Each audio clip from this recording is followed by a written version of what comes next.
It's not clear how it's placed, and it's certainly not clear how it's staying there. Meet the man shot by an unexplained object. So it was this intense flash of light from this object, and I started having seizures within a couple of days, and I was going in and out of hospital with these seizures, and they couldn't stop them. Now fighting for his life. All the findings seem to point to significant exposure to high-energy radiation. And a US jet fighter bamboozled by a UFO in mid-flight. It's flying in an almost vertical line, straight in front of the plane. In the Bermuda Triangle. UFOs, once the stuff of science fiction, now caught on camera, finally forcing governments to reveal what they know. UAPs are unexplained, but they are real. Many of these phenomena have been cited in training ranges. We're very much concerned about safety of flight.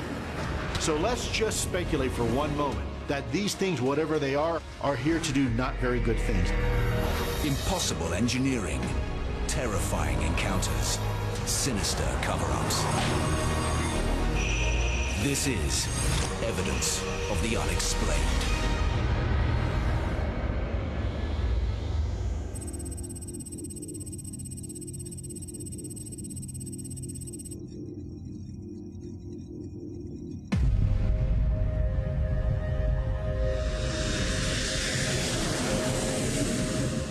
May 2022, Florida, USA.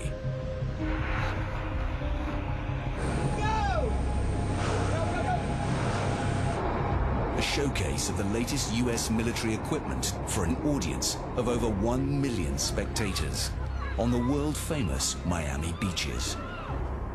As plane enthusiast David Sugarman films a military jet, he seems to also capture an extraordinary and unexpected visitor. The beach that day was absolutely beautiful. Crystal clear out, the water was flat. I was filming the jet because I have an infatuation for military aircraft.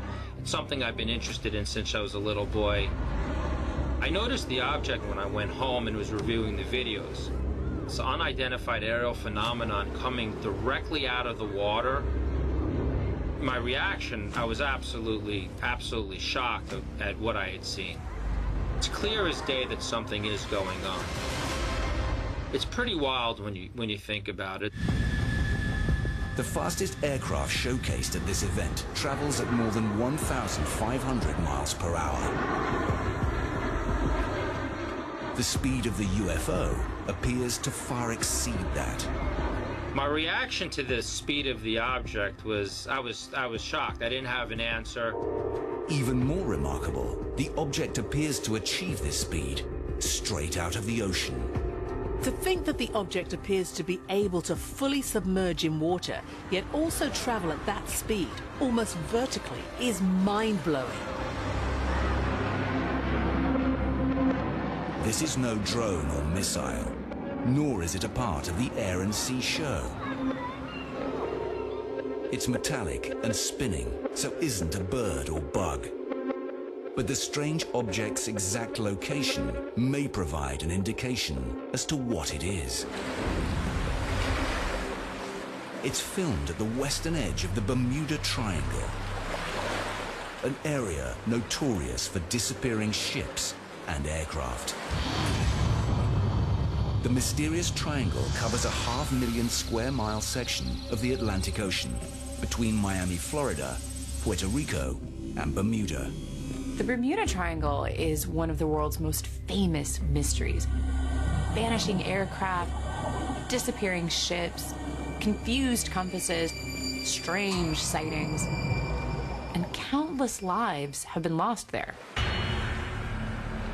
Reports of strange events here go right back to 1492, and some of the very first seafarers who sailed across it.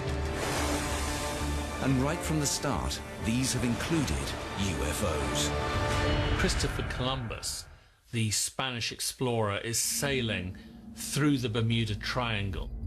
And at some point, the compasses of himself and his crew begin to spin around frantically as a huge light descends from the skies And while it's there, the compasses are not behaving according to the way they should do. But when it ascends back into the skies, the compasses revert to normal. Weird compass movements are a kind of staple of the Bermuda Triangle mysteries, and this has led to a theory that there's some kind of strange magnetic anomaly in the area. Just last year, a boat carrying 20 passengers went missing in the Bermuda Triangle. Nothing was found. In fact, nothing was heard either. There was no distress call, no cry for help, nothing.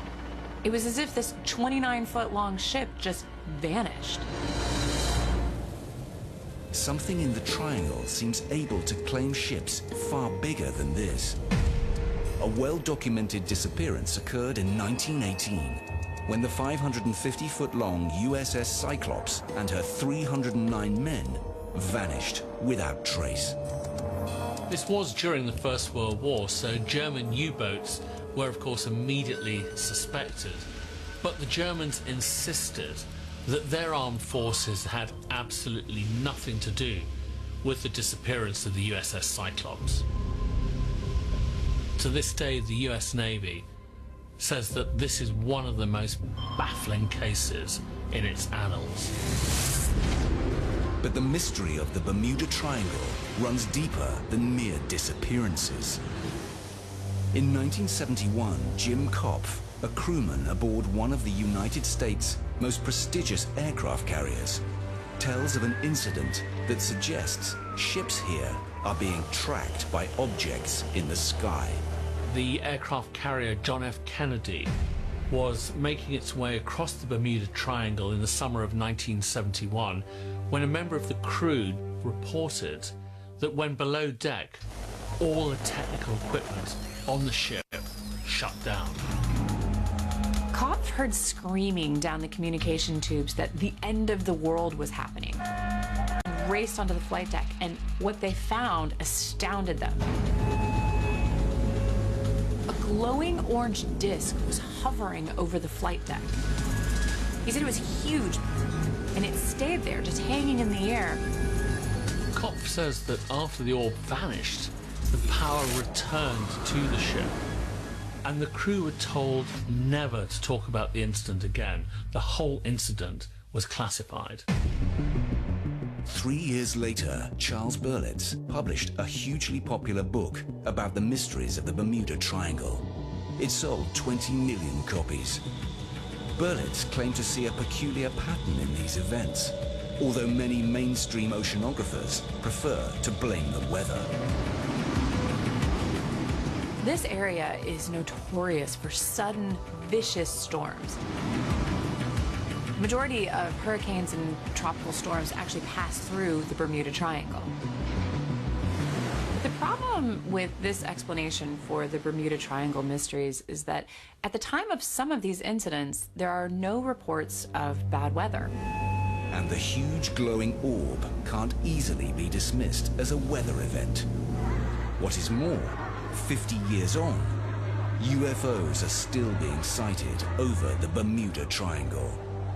And leaked documents on the WikiLeaks website show that objects like these might now be appearing on sophisticated military sensors too.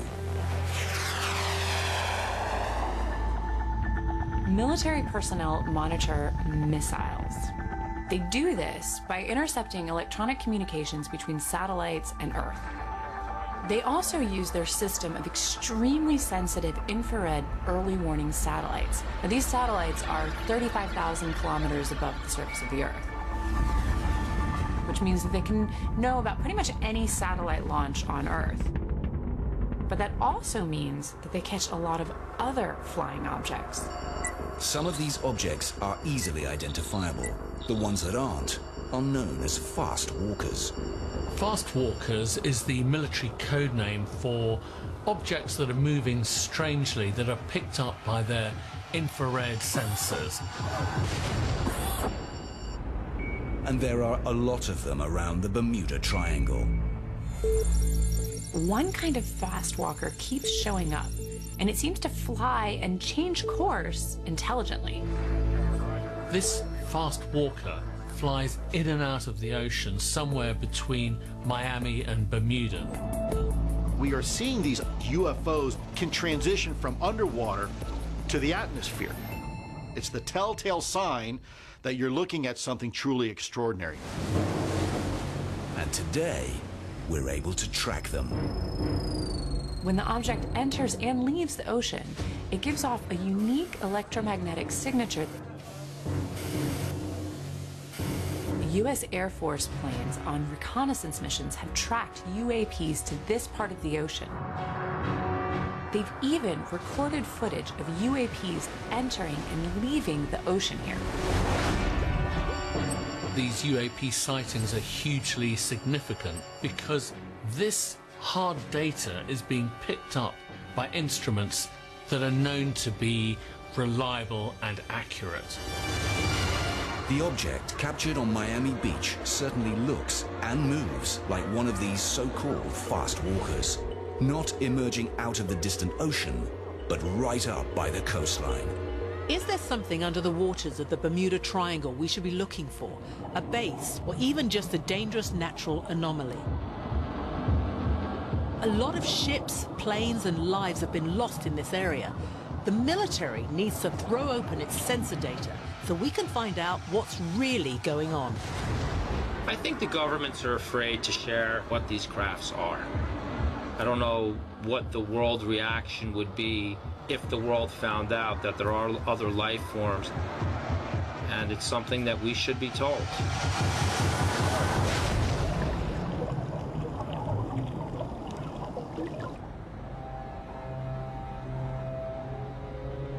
October the 6th, 2021, Chicago. A woman standing on the roof of her downtown apartment captures one of the strangest UFOs ever recorded. Not normal at all. How is this staying in the sky like that? That's just a weird shape. What is that? It doesn't look normal at all, and it appears to be just hanging there. It looks like a sphere with unearthly tentacles hanging from either side. Analysis of the footage shows no tampering or digital effects. The clip looks genuine. It looks like it was definitely taken on someone's mobile phone in the moment. The object isn't moving, not even bobbing like a balloon would. It's staying stock still over a city so prone to turbulent air currents, it's famously called the Windy City. It does experience very sustained, very cold winds because it's on the edge of Lake Michigan, and the air can actually come all the way from the Arctic.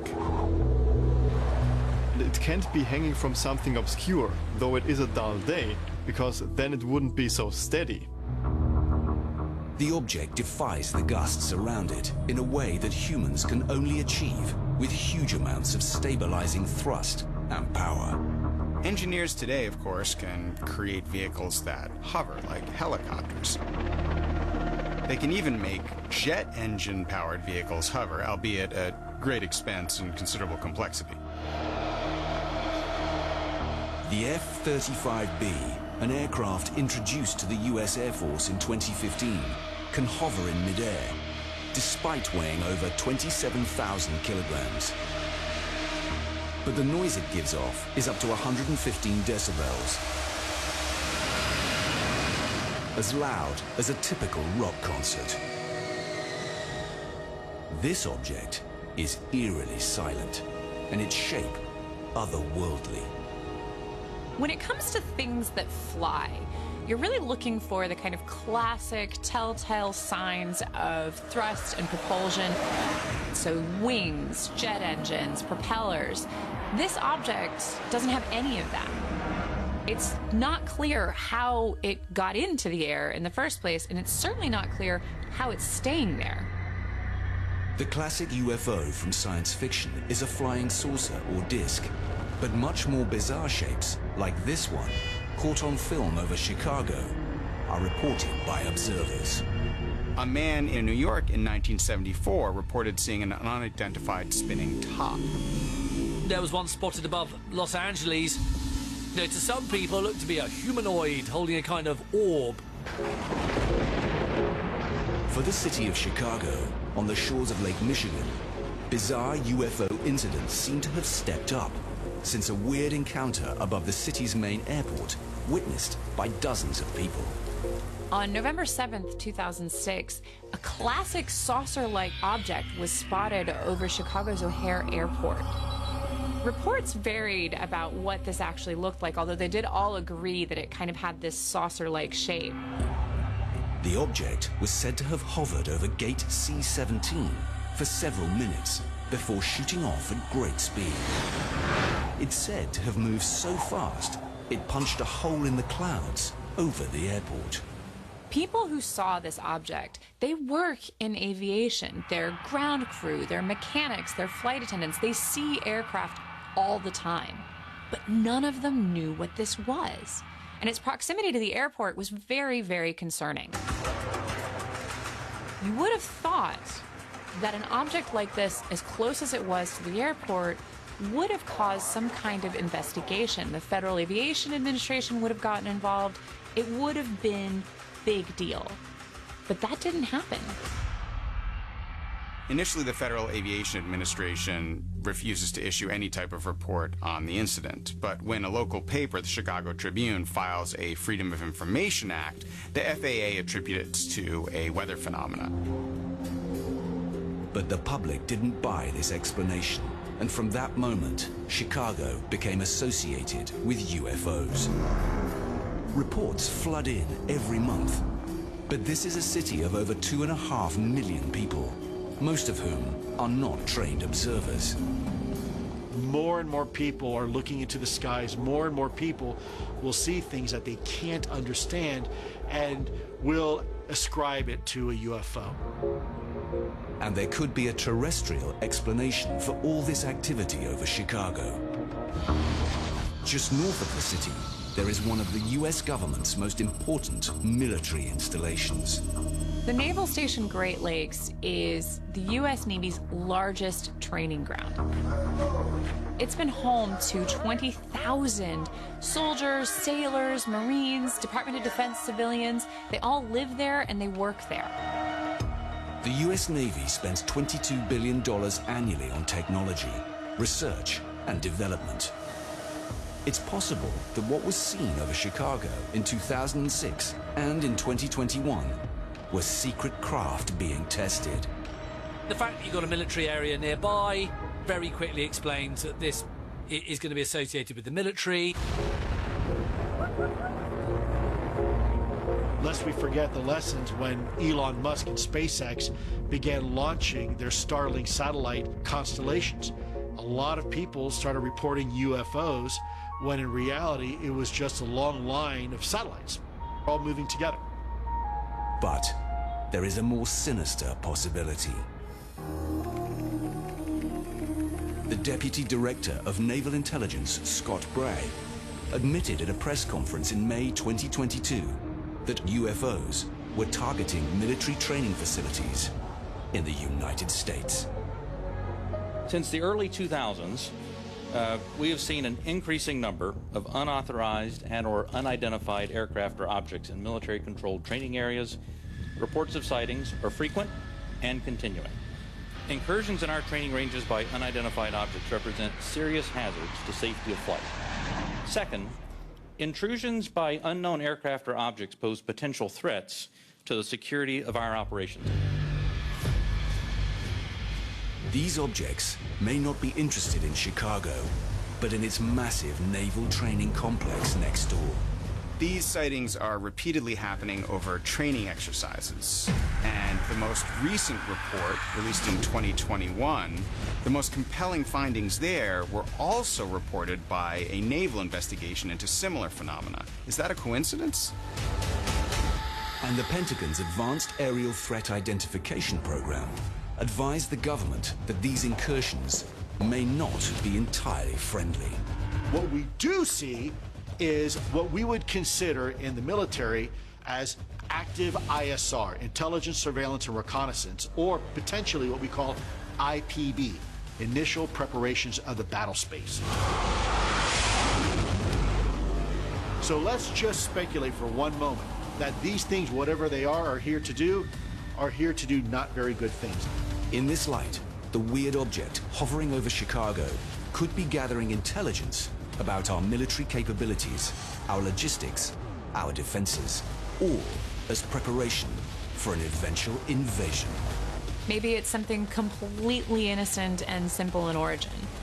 It may also be that this particular UAP is already known to Great Lakes military personnel. We just don't know.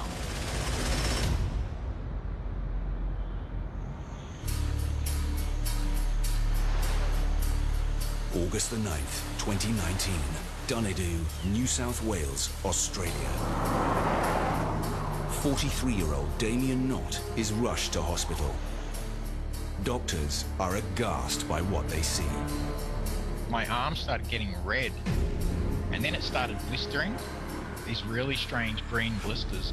And then they found that I had bone issues, a thing called hypophosphatemic osteomalacia, which is like a rare bone disease. They found that my bones were that weak, they were on par with a 90-year-old woman's bones. And there's a problem inside his head. Damien's had these really sort of anomalous and strange MRI brain scans, and they're really making doctors in Australia scratch their heads. But medics are even more shocked when they ask how Damien got these injuries.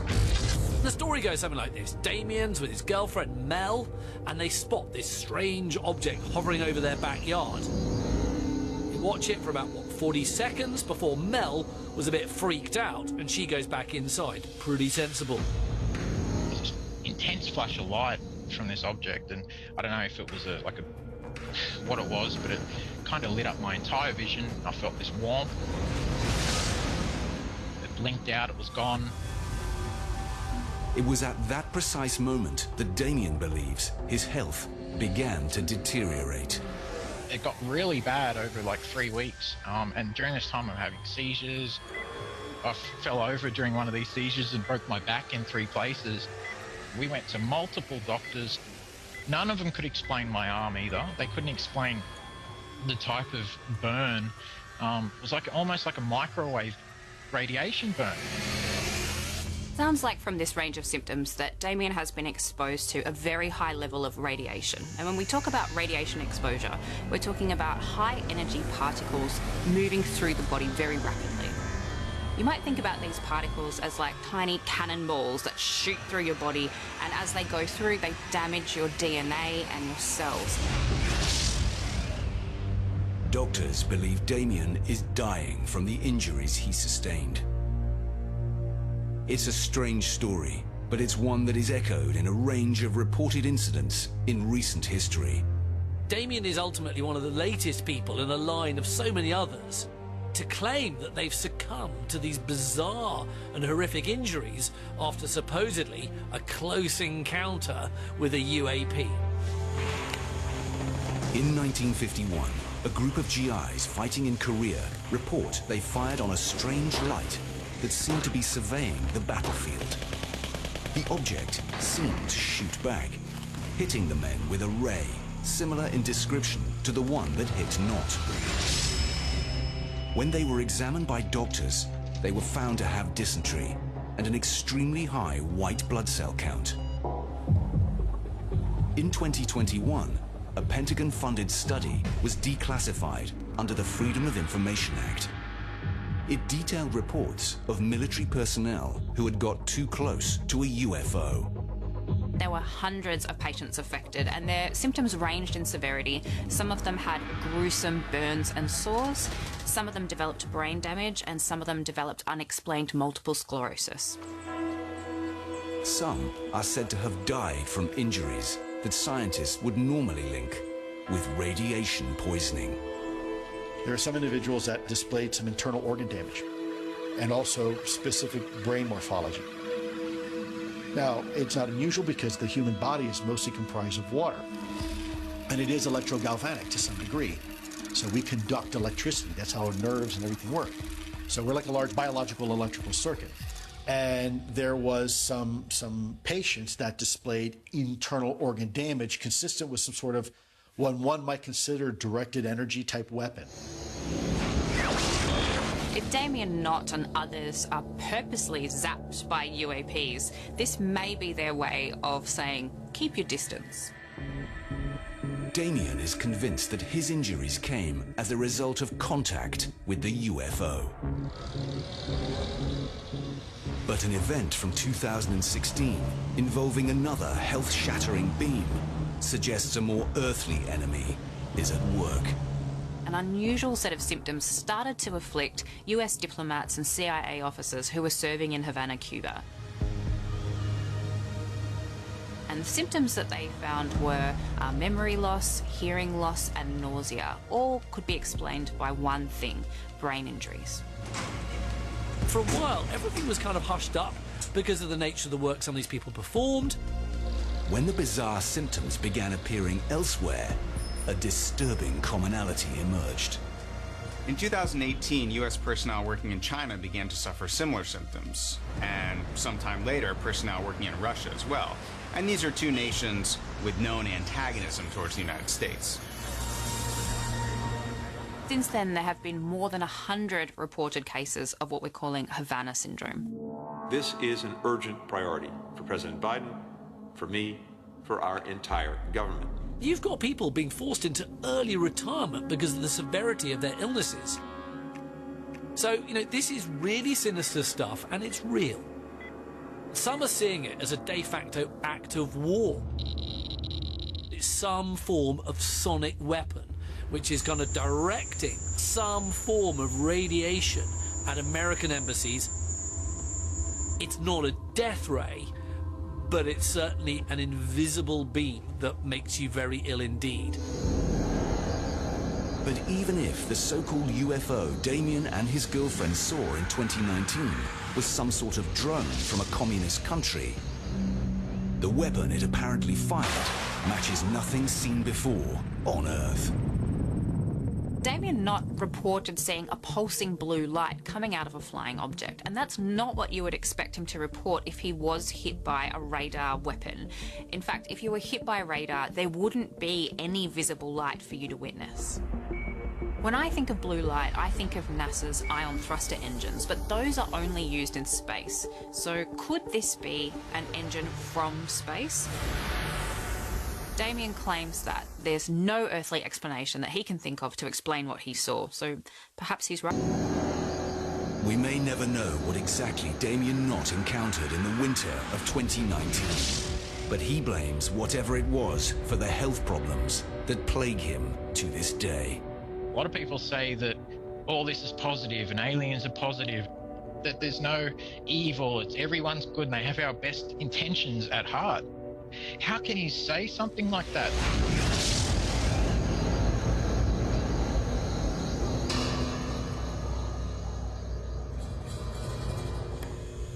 The eyes were nothing like I'd ever seen before.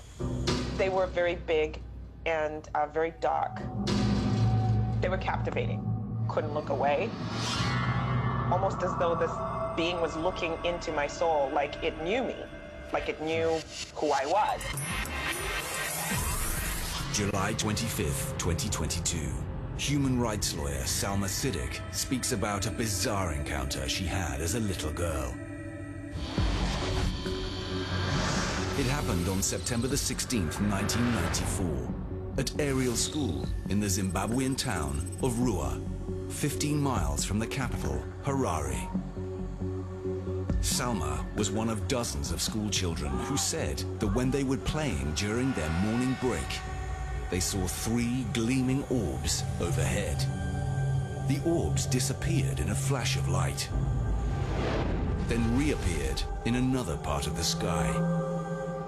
If it had just been 1 or 2 school children who had noticed them, their story might have been dismissed. But 60 pupils reported seeing something very similar.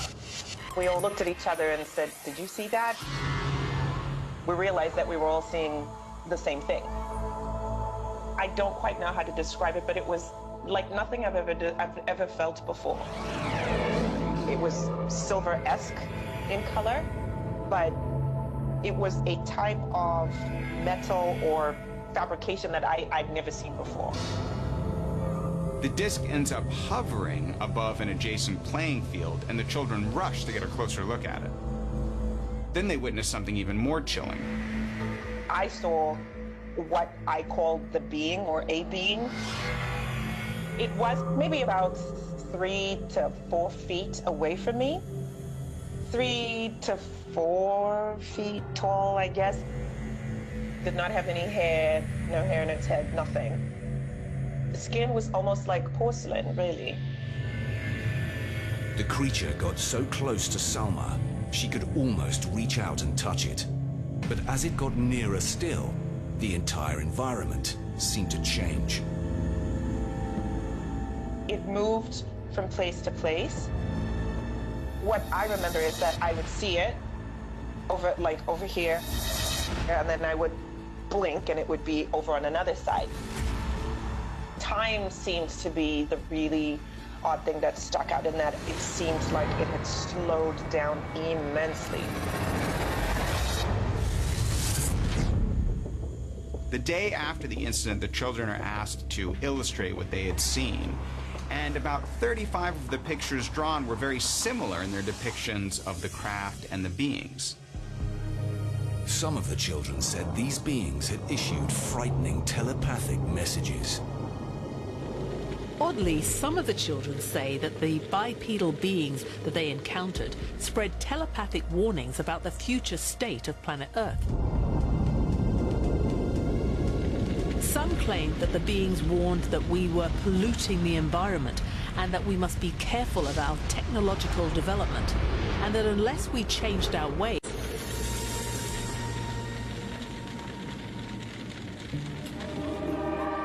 School pupils living and studying in close proximity are known to be susceptible to mass hysteria. Teachers have found that children can convince each other of the existence of all kinds of incredible things, including supernatural beings, and start behaving in erratic and peculiar ways. Interestingly enough, a lot of mass hysteria cases have been documented. And a particularly interesting one happened in Zimbabwe in 2009. The children started screaming in terror, reporting that they were seeing lion and snake creatures, and some of them acted as if they were in a trance. Reports on these mass hysteria incidents surmise that they might be the result of people being under extreme stress or pressure of one sort or another. Just 2 days before the 1994 incident at Ariel School, the Russian Zenit 2 rocket passed over the skies of Southeast Africa. It's possible that this space spectacle could have acted as a catalyst for a fantasy shared among the pupils. But nearly 30 years after the strange events at Ariel School, Salma Siddiq is sticking to her story. You know, you start to question yourself. It's like, okay, did I see that? But I believe in what I saw. And I thought, well, suppressing it indicates that I don't believe in what I saw, regardless of what everybody else thinks or may think. And documents produced by the Defense Intelligence Agency, released on April the 6th, 2010, may explain the strange sighting. Some of the topics discussed are remarkable, bordering on science fiction or paranormal phenomena. It's a high-level briefing document discussing how UFOs might be capable of appearing and disappearing instantaneously. A feature of many witness reports. Traversable wormholes are discussed. Still just a feature of science fiction, wormholes theoretically act as a tunnel between two distant points in space-time, making a sort of shortcut. This capability would mean it's possible to leave space-time and exist outside of it. It seems like science fiction, but it's a technology that humans are already working on. In 1994, the Mexican theoretical physicist Miguel Alcubierre proposed the first warp drive, calling it the Alcubierre drive. Alcubierre said that by creating a bubble of flat space-time around an object and curving space-time around that bubble, the distances would be reduced, creating a wormhole. allowing an object to travel any distance faster than the speed of light. If we're making even theoretical progress towards achieving something like a warp drive, was the encounter at Ruwa with an alien civilization that's already achieved this theoretical warp drive technology? This would certainly match with Salma's description of time seeming to alter or warp as the entity approached. I felt like I had no concept of time. Everything was moving really slowly. Were the children who reported seeing two beings, in fact, instead seeing one being that was manipulating time and space around itself and the craft? If the entity was operating outside of space-time, it could also explain its seeming ability to deliver a prophecy about events on Earth that have yet to happen. The 1994 mass UFO sighting in Ruwa happened in an era before smartphones and digital cameras were invented. Today, the most significant evidence we have lies in the testimony of pupils like Salma, who, 30 years on, still believe she witnessed a creature commanding extraordinary technology. I think that it definitely opened up my mind to the fact that there was more than just us out there, because whatever I had seen was not of this place. There's definitely more than just us out there.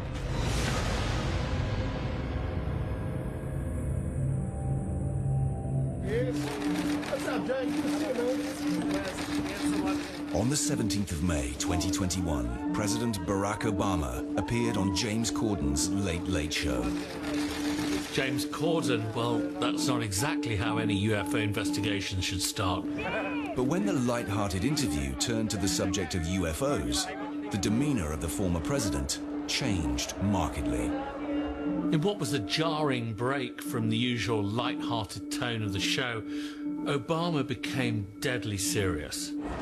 The former president said to Corden and the cameras, "There's footage and records of objects in the sky that we don't know exactly what they are. We can't explain how they move, their trajectory." Did he really say that on one of America's biggest talk shows?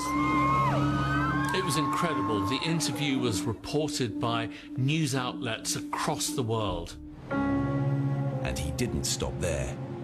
Just a month later, he openly discussed the government's likely response if extraterrestrial contact is ever made. You have Obama telling the New York Times that extraterrestrial contact would of course require the US, quote, to spend a lot more on defense. That was one hell of a statement, given that the US already spends an absolutely colossal $800 billion, probably nearly $1 trillion annually. I mean, you've got to ask, what kind of alien contact is President Obama envisaging? What's really incredible about this is it's a complete U-turn from what he said while he was in the White House from 2009 to 2017. I, Barack Hussein Obama, do solemnly swear that I will faithfully execute. That I will faithfully execute. In 2011, 2 petitions with thousands of signatures were sent to the Obama administration seeking the truth about UFO contacts. One had over 12,000 calling on the American government, firstly, to disclose any knowledge or communication with extraterrestrial beings, and secondly, to acknowledge that there had been extraterrestrial engagement with Earth. The petitions referred to hundreds of military and government agency personnel who were coming forward with testimony confirming this extraterrestrial presence. When the petitions arrived at Obama's White House, his senior advisor for space and innovation, Phil Larson, responded. He just flat out denies any knowledge of extraterrestrial beings. And he tells the petitioners that the government had, quote, no evidence that any life exists outside our planet. But leaked emails from 2015 paint a very different picture of behind-the-scenes discussions in Obama's White House. What WikiLeaks revealed is that there was this whole chain of emails between the late NASA astronaut Edgar Mitchell and the Obama administration. Mitchell was the lunar module pilot on Apollo 14, and he was only the 6th person to walk on the moon. And after retiring from NASA in 1972, it was Mitchell's outspoken views on UFOs that kept him in the headlines. He said, "I happen to be privileged enough to be in on the fact that we have been visited on this planet, and the UFO phenomenon is real." In an email sent on the 25th of June 2014, Mitchell requests a meeting with President Obama and John Podesta. Podesta was a prominent Democrat and very much part of the establishment at the time. On January the 1st, 2014, John Podesta became counselor to the president, having previously spent 4 years in Bill Clinton's administration. Podesta is the ultimate Washington insider. We're still counting votes, and every vote should count.